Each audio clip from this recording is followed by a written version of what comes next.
তো সুন্দর হয়েছে চপগুলো, উপরটা কিন্তু মুচমুচে হয়েছে, আর এই যে ভিতরটা দেখো পুরো ঠাসা। আজ একটা সুজির প্যাকেট নিছুম, সুজি দিয়ে আলু দিয়ে একটা চপ করি, তার জন্য আমি আঁকাটা আগত ধরে নিছুম। এই যে কড়াইটা বসে দিই মেলা,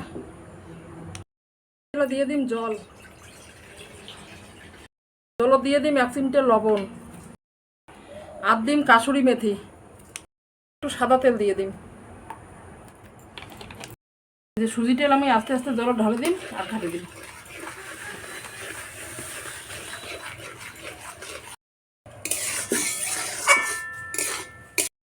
এলা নামে নাও। আলুর ডোটা বানের জন্য মই কড়াই সাদা তেল দিয়ে দাম, একটা শুকনো লঙ্কা, এখন আদা মুই আগতে ঘষি ঠুসু হয় যে আদা দিন, পেঁয়াজ আর কাঁচা লঙ্কা কুচি,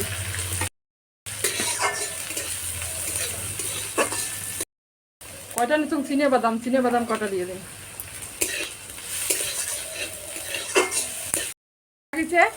আলুটা মুই আগতে হাত দিয়ে মাখি রাখছুম, এলা দিয়ে দিন।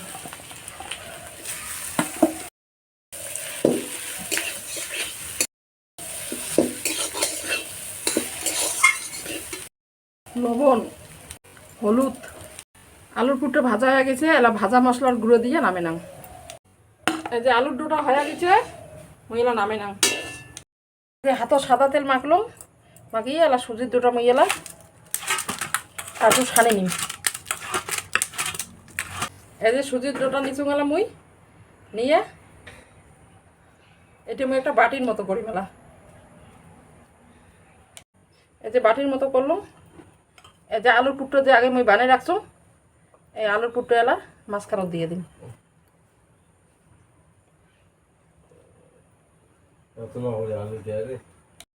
করে দিল। এই যে সুন্দর করে গোল গোল করি।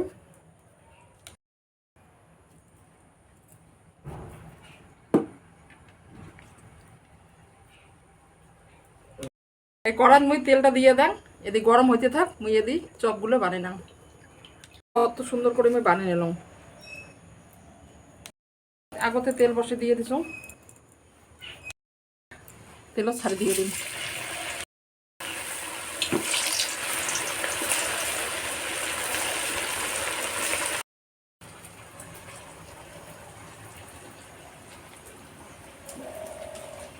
এক পাশটা হয়ে গেছে, আর এক পাশে এলা উল্টে দেন।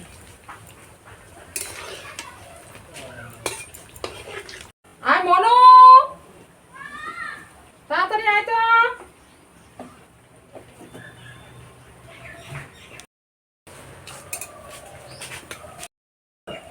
ঠাকুমা কি বানিয়ে যাচ্ছিস? এই যে চপ বানিয়ে যাচ্ছ রে, চপ খাবো না?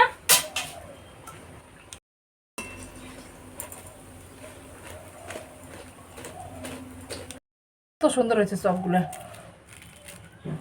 উপরটা কিন্তু মুচমুচে হয়েছে, আর এই যে ভিতরটা দেখো পুরো ঠাসা, কত সুন্দর হয়েছে। তাহলে মনু, এই যে চপ খাইয়া দেখতো